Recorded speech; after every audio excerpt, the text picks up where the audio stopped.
Hello friends, welcome to Sharu kitchen. இன்னைக்கு வீடியோல நம்ம பார்க்க போற ரெசிபி 1 கப் சேமியா வச்சு டேஸ்டியான முறுமுறு ஸ்நாக்ஸ் செய்ய போறோங்க. இது எப்படி செய்யலாம்னு பார்க்கலாமாங்க. ஸ்நாக்ஸ் செய்ய தேவையான பொருட்கள்: 1 கப் சேமியாவை எடுத்துக்கலாம். இந்த மாதிரி மெலிசான சேமியாவை பார்த்து எடுத்துக்கோங்க. அடுத்தது பொடியாக கட் பண்ண கொத்தமல்லி, பொடியாக கட் பண்ண கருவேப்பிலை கொஞ்சம், பொடியாக கட் பண்ண ஒரு பெரிய வெங்காயம், பொடியாக கட் பண்ண இஞ்சி கொஞ்சம், பொடியாக கட் பண்ண 2 பச்சை மிளகாய். அடுத்து ஸ்டவ் ஆன் பண்ணி ஒரு பாத்திரத்தை வச்சு பாதி அளவு தண்ணியை சேர்த்து கூடவே 1/2 டீஸ்பூன் கல் உப்பு சேர்த்து 1 டீஸ்பூன் சமையல் எண்ணெய் சேர்த்து நல்லா கொதி வரட்டும். இப்போ தண்ணி நல்லா கொதி வந்துடுச்சு. இந்த சமயத்தில் நம்ம எடுத்து வச்சு சேமியாவும் சேர்த்து நல்லா மிக்ஸ் பண்ணிக்கலாம். ஸ்டவ் ஆஃப் பண்ணிட்டு மிக்ஸ் பண்ணுங்க. சேமியா அரை வேக்காடு வெந்தா போதும்.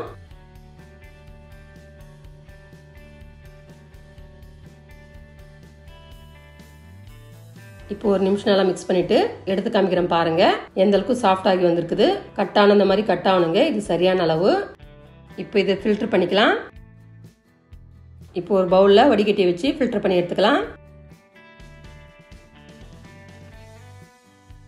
இப்போ கூட நார்மல் வாட்டர் சேர்த்து நல்லா அலசிக்கலாம். இப்போ நம்ம சேமியா நல்லா ட்ரை ஆனதும் இது ஒரு பவுலுக்கு மாத்திக்கலாம். அடுத்து 3 டீஸ்பூன் மைதா மாவு சேர்த்து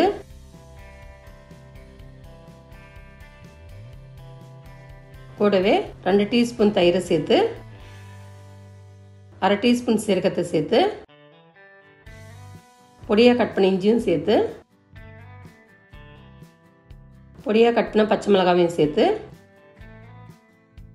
பொடியாக கட் பண்ண கொத்தமல்லி கருவேப்பிலையும் சேர்த்து பொடியாக கட் பண்ண வெங்காயத்தையும் சேர்த்துக்கலாம்.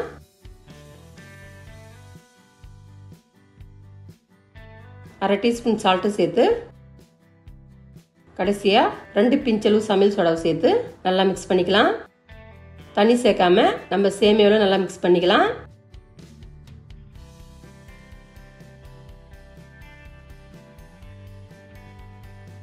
ரொம்பவும் அழுத்தம் கொடுத்து பிசையாம லைட்டாக இந்த மாதிரி பிசைஞ்சு எடுத்துக்கோங்க. இந்த அளவுக்கு மிக்ஸ் பண்ணதான் இப்போ ரெடி பண்ண சேமியிலேருந்து கொஞ்சமாக உருண்டை எடுத்து உருட்டி காமிக்கிறேன் பாருங்க. இது சரியான அளவு. இது அப்படியே இருக்கட்டும். அடுத்து ஸ்டவ் ஆன் பண்ணி ஒரு பேனை வச்சு பேன் சூடானதும் ஸ்நாக்ஸ் பொரிக்க தேவையான எண்ணெயை சேர்த்து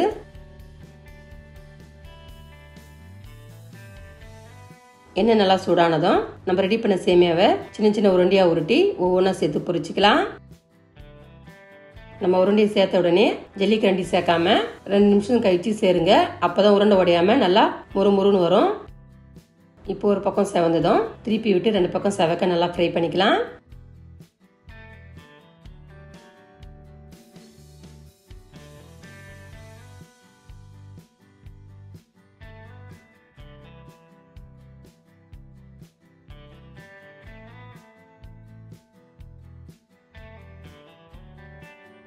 இப்போ எல்லா பக்கம் செவந்ததும் நம்ம இது பிளேட்டுக்கு மாத்திக்கலாம்.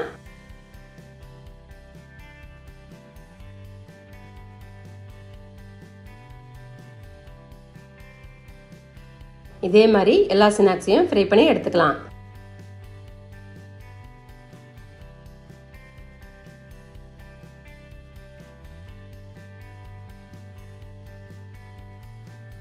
இப்போ பாருங்க, நம்ம பர்ஃபெக்டான ஸ்நாக்ஸ் ரெசிபி சூப்பராக ரெடி ஆயிடுச்சு. இது சாப்பிட்ற டேஸ்ட்டும் சூப்பராக இருக்குங்க.